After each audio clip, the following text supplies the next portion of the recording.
Bonjour les amis, aujourd'hui on va voir un sujet très important en comptabilité, à savoir celui de la TVA, la taxe sur la valeur ajoutée. Comme vous le savez, presque toutes les opérations d'achat sont accompagnées de la TVA. Et vous avez certainement entendu parler de la TVA à récupérer, de la TVA à payer, TVA due, etc. Ces notions ne sont pas claires pour tout le monde. C'est pour ça que dans cette vidéo, je vais vous expliquer en détail ce que ça veut dire, ces notions. On va partir d'un exemple très simple et concret pour comprendre déjà cette notion de valeur ajoutée. Et puis, les deux notions principales au niveau de la comptabilité, à savoir TVA à récupérer et TVA à payer. Imaginons qu'un agriculteur vend du bois brut à un menuisier à 150 € hors TVA. On va considérer que le taux de TVA est 21%. Le menuisier va fabriquer avec du bois une armoire qu'il va vendre à un client final au prix de 200 € hors TVA de 21%.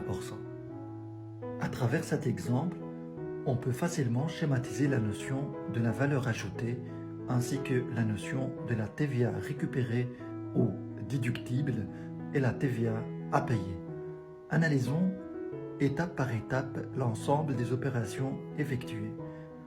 D'abord, on a un agriculteur qui vend du bois à un menuisier au prix de 150 €, plus la TVA de 21%, ce qui fait un montant de TVA de 31,5 €. La TVA de 31,5 € que reçoit l'agriculteur ne doit pas rester dans sa caisse, puisque c'est une taxe. Une taxe, on la paye à l'État, pas à une entreprise. Il s'agit donc pour l'agriculteur d'une TVA à payer à l'État bien sûr. Par contre, dans la comptabilité du menuisier, il s'agit d'une TVA à récupérer, car la TVA est une taxe payée uniquement par le consommateur final, alors que le menuisier compte revendre le bois une fois transformé en une armoire. Après la vente de l'armoire, on peut améliorer notre schéma explicatif de la manière suivante. Donc, on a dit que la TVA que l'agriculteur reçoit suite à sa vente est considérée comme TVA à payer dans sa comptabilité. Le menuisier va vendre cette armoire à un client final au prix de 250 € plus 52,5 € de TVA. Cette TVA que le menuisier va recevoir est une TVA à payer pour lui.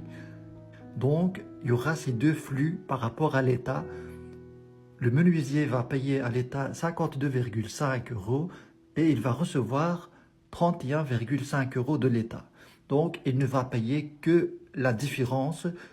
C'est ce qu'on appelle la TVA due. Alors, dans cet exemple, si on calcule via le schéma ce que l'État reçoit effectivement comme TVA, donc on va trouver que l'État ne reçoit que 52,5 €, ce qui correspond exactement à ce que le client final a payé en achetant l'armoire. C'est pour ça qu'on dit que la TVA est neutre pour l'entreprise. Pourquoi? Parce que l'entreprise ne fait que transférer sa TVA dans les caisses de l'État. Donc, pour l'entreprise, la TVA ne constitue pas une charge et ne constitue pas non plus un produit, mais simplement soit une dette à payer à l'État, dans le cas de la TVA à payer, soit une créance dans le cas où l'entreprise doit récupérer une somme de TVA. C'est pour cette raison que on trouve la TVA à payer au niveau passif du bilan, comme dette à payer à l'État, ou bien dans l'actif comme créance à récupérer de l'État. Voilà, j'espère que cette notion de TVA est claire pour vous. Si ce n'est pas le cas, n'hésitez pas à écrire en commentaire pour que je clarifie davantage cette notion. Merci beaucoup et à très bientôt.